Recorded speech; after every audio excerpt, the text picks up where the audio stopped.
Hello everyone, welcome back to my YouTube channel Nishtha Pandey life style. कैसे हैं आप सब? होप आप सब बहुत अच्छे होंगे। सो गाइज़, आज है संडे और अभी सुबह के 7:30 बज रहे हैं और मैं हस्बैंड के लिए यहाँ पर ब्रेकफास्ट बना रही हूँ। और आज रिपब्लिक डे है, तो happy Republic Day to all of you. तो यहाँ पर अभी मैंने डोसा बनाया है हस्बैंड के लिए और दे दिया है उनको ब्रेकफास्ट करने के लिए। और यहाँ पर अभी चाय भी बन करके रेडी हो गई है, तो फटाफट से चाय छान लूँगी और चाय भी दे दूँगी। Hello everyone, good morning, welcome back to my channel Nishtha Pandey life style. कैसे हैं आप सब? होप आप सब बहुत अच्छे होंगे। और अभी हम जा रहे हैं सोसाइटी में, रिपब्लिक डे सेलिब्रेट कर रहे हैं ना, वहीं जा रहे हैं। लेट हो गए हैं, टाइम तो 9 बजे का था। सो गाइज़, अभी हम लोग यहाँ पर आ गए थे जहाँ पर रिपब्लिक डे सेलिब्रेट हो रहा था और मेरे आने से पहले ही यहाँ पर झंडा जो है वो फहरा दिया गया था। तो अभी यहाँ पर ना परफॉर्मेंस हो रही थी सारी, और सारी ही परफॉर्मेंस इतनी बढ़िया, इतनी ज़ोरदार थी ना कि मैं क्या ही बोलूँ। मतलब देख करके समझ में आता है कि अपने देश में कितना ज़्यादा टैलेंट भरा हुआ है लोगों के अंदर में। और बहुत ही अच्छा था प्रोग्राम, बहुत ही अच्छा हुआ था। और शादी के बाद ना ये पहली बार ऐसा हुआ है कि मैं रिपब्लिक डे पे कहीं जा कर के शामिल हुई हूँ। वरना जब से शादी हुई थी ना, उसके बाद तो मैं हर साल इस टाइम पे ससुराल में हुआ करती थी, तो फिर वहाँ ऐसा कुछ पता नहीं चलता था। और शादी से पहले मैं क्या बीएड वगैरह कर रही थी और कॉलेज वगैरह चलता था, तो हम लोग ऐसे सब मौके पर ना जाया करते थे स्कूल कॉलेज में। तो बहुत अच्छा लगा। और ये जो परफॉर्मेंस थी ना लास्ट वाली, ये मेरी फेवरेट परफॉर्मेंस थी, मुझे बहुत ही ज़्यादा पसंद आई थी और मुक्कू ने भी काफ़ी ज़्यादा एंजॉय किया। और बस फिर उसके बाद खाना पीना था, तो वही सब हमने ब्रेकफास्ट वगैरह वहीं कर लिया। तो गाइस, अभी हम लोग घर आ गए हैं और अभी टाइम हो रहा है 10:30 बज रहे हैं। और मैं 9:15 बजे यहाँ से गई थी। और मैं जब गई थी ना, तब ध्वजारोहण हो चुका था। तो फिर हो गया वही सारी पर, बस मैंने परफॉर्मेंस वगैरह देखी और सारी ही परफॉर्मेंस बहुत बहुत बहुत अच्छी थी। तो बहुत मज़ा आया और मुक्कू ने भी काफ़ी ज़्यादा एंजॉय किया। और मैंने भी यही सोचा कि अगर मैं चली जाऊंगी ना तो मुक्कू एंजॉय कर लेगी। और चलती हूँ, अभी मुक्कू को नाश्ता करवा देती हूँ। वैसे वहाँ पर नाश्ते का अरेंजमेंट था और मैंने तो कर भी लिया। मुक्कू को हल्का फुल्का वहाँ पर उसने छोला भटूरा खाया था, लेकिन अच्छे से नहीं खाया था। तो अभी जा रही हूँ, मैं उसको अच्छे से नाश्ता करवा दूँगी। और मुक्कू को चॉकलेट मिली है, वो अभी चॉकलेट खा रही। क्या खा रही है Mukku? Choppy. Choppy.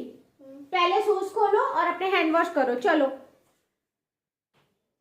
Hand wash कर लो पहले, फिर चलो ब्रेकफास्ट कर लो। नहीं, देखो टॉफी देखो, मैंने खाई है टॉफी। हाँ, टॉफी खा लो और ब्रेकफास्ट कर नहीं करना है? भूख नहीं लगी है मुक्कू को? तो चलिए गाइस, मैं पहले इसका हैंड वॉश करवा देती हूँ और उसको मैं ब्रेकफास्ट करवा देती हूँ, फिर मिलती हूँ। अभी यहाँ पर मैंने मुक्कू को ब्रेकफास्ट करवा दिया है और वो ब्रेकफास्ट करके चली गई है नीचे। एक्चुअली नन्नू रहती है ना, तो वो नन्नू आई थी मुक्कू को लेने के लिए, तो उसके यहाँ गई है मुक्कू। और मैंने ऐसे फर्स्ट टाइम मुक्कू को कहीं भेजा है अकेले, अदरवाइज़ मैं हमेशा उसको अपने साथ लेकर जाती हूँ और लेकर आती हूँ। तो किसी के घर में उसको कभी नहीं भेजती हूँ, लेकिन अभी वो काफ़ी ज़्यादा जिद कर रही थी ना, तो फिर मैंने कहा कि चलो ठीक है, हो गया, भेज देती हूँ नन्नू के साथ। तो वो गई है अभी और फटाफट से मैं बस अपने सारे काम निपटा लूँगी और उसके बाद फिर मैं मुक्कू को लेकर के आ जाऊँगी। तो यहाँ पर दूध वाले भैया दूध दे कर के गए थे, तो बस वही अभी छान लूँगी और गर्म होने के लिए चढ़ा दूँगी। दूसरी तरफ फिर मैंने अपने लिए चाय भी चढ़ा दिया था और घर पर कोई नहीं था ना, तो आज मैं थोड़ा मी टाइम स्पेंड करूँगी अपना और बस आराम से बैठ कर के चाय वगैरह पीऊँगी। फिर एक कमरे में मैंने क्लीनिंग का काम नहीं किया था, बाकी तो सारे घर में क्लीनिंग हो चुकी थी। बस एक कमरे में नहीं हुआ था, तो वहाँ पर भी मैं सारा क्लीनिंग का काम कर लूँगी। मैं आ गई थी यहाँ क्लीनिंग का काम करने के लिए, तो जब तक कि मेरी चाय हो रही है तो मैं इधर ये सारे कपड़े जो अभी मुक्कू और मैं हम दोनों ही पहन करके गए थे, तो वो सारे मैं फ़ोल्ड कर दूँगी और इस रूम में जब हस्बैंड कंपनी से आते हैं ना, तो फिर इस रूम में ब्लैंकेट ओढ़ करके बैठा करते हैं, फ़ोन में बात वगैरह करते हैं। तो यहाँ पर भी सारा ब्लैंकेट वगैरह बिखरा हुआ पड़ा रहता है। तो अभी वही सब मैं यहाँ पर बना दूँगी और फिर उसके बाद मैं पूरे घर में एक बार फिर से झाड़ू लगा दूँगी। और ये वाली जो बेडशीट है ना, तो आज मुझे इसको वॉश करना है, तो इस बेडशीट को भी मैं निकाल करके और मशीन लगाऊंगी, कपड़े वॉश करूँगी ना, तो इस बेडशीट को भी आज मैं वॉश कर दूँगी।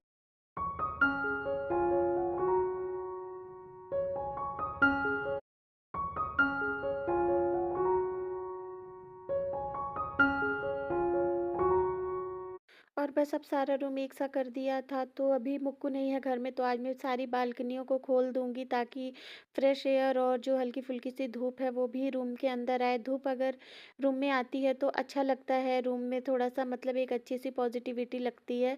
तभी मैं सब बालकनी का गेट खोल दूंगी। और इधर मेरी चाय भी बन करके रेडी हो गई थी। जब तक मैं उधर बेड वगैरह ठीक कर रही थी, तब तक इधर मेरी चाय भी बन करके रेडी हो गई थी।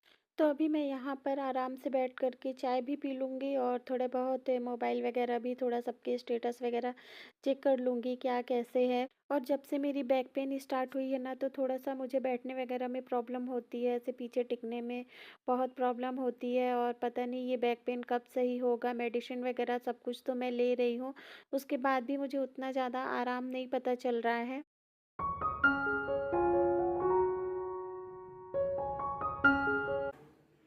पता नहीं कब मुक्को किस टाइम यहाँ पर आ करके पूरा इसको जो है ना पूरा निकाल देती है।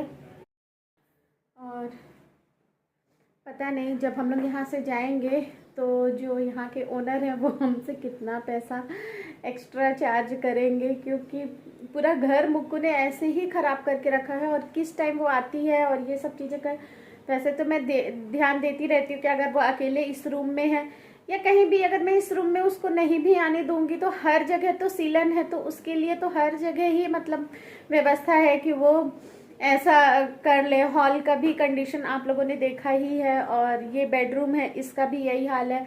उस वाले बेडरूम में भी सेम प्रॉब्लम है। तो जहाँ जहाँ पर भी ऐसी सीलन वाली प्रॉब्लम है तो वो पपड़ी निकलती ही है और वो बस उसको निकाल निकाल के वो खाती रहती है। तो पता नहीं जब यहाँ से जाएंगे तो भाई किसी के भी घर का अगर इतना नुकसान करेंगे तो पैसे तो वो लेगा ही, देखते हैं। और फिर चाय वगैरह पीने के बाद फिर मैंने पूरे घर में झाड़ू लगाया और अभी मैं किचन में आ गई थी मुक्कू के लिए दाल चढ़ाने के लिए। और आज मैं लंच में बनाने वाली थी हम लोगों के लिए चना साग और चावल, और मुक्कू के लिए दाल बनाना पड़ेगा क्योंकि वो सिर्फ साग के साथ में नहीं खाएगी।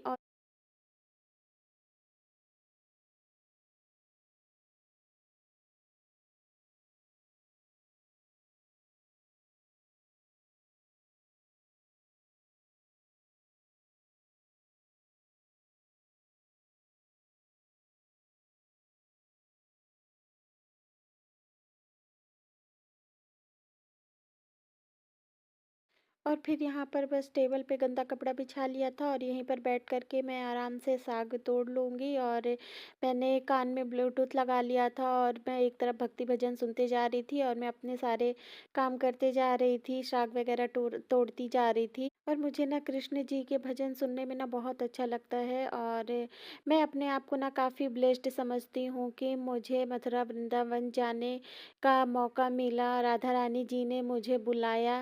कहते हैं ना कि जिसे राधा रानी जी बुलाती हैं वही मथुरा वृंदावन जाता है। और कृष्ण भगवान जी क्या है ये मथुरा वृंदावन में जाकर के देखिए, वहाँ के राजा।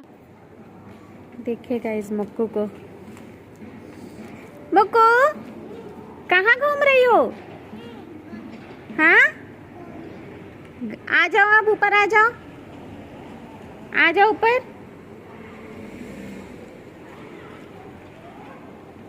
बाय।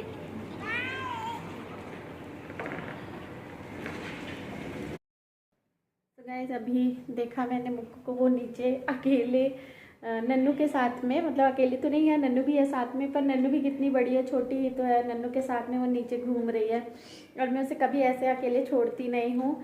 तो खैर चलो कोई बात नहीं, वो बच्चों के साथ खेल लेती है, रह लेती है, तो क्या अकेले छोड़ने में ना मुझे भी अब थोड़ा थोड़ा ये होता जा रहा है कि हाँ चलो वो खेल लेगी, रह लेगी। और मैं आप लोगों को दिखाऊं, इतना वेस्ट निकला है, इतना ज़्यादा ख़राब था। और इतनी ये अच्छी चना साग बस निकली है, बाकी ये पूरा जो है देखिए इतना सारा, इतनी ज़्यादा ख़राब थी ये। और अभी ये जब बनेगी ना तो ये और कम हो जाएगी गल करके। और उतना पूरा ख़राब निकला, बहुत ही ज़्यादा ख़राब चना साग थी। खैर कोई नहीं, जितना भी है तो हम लोगों का हो जाएगा।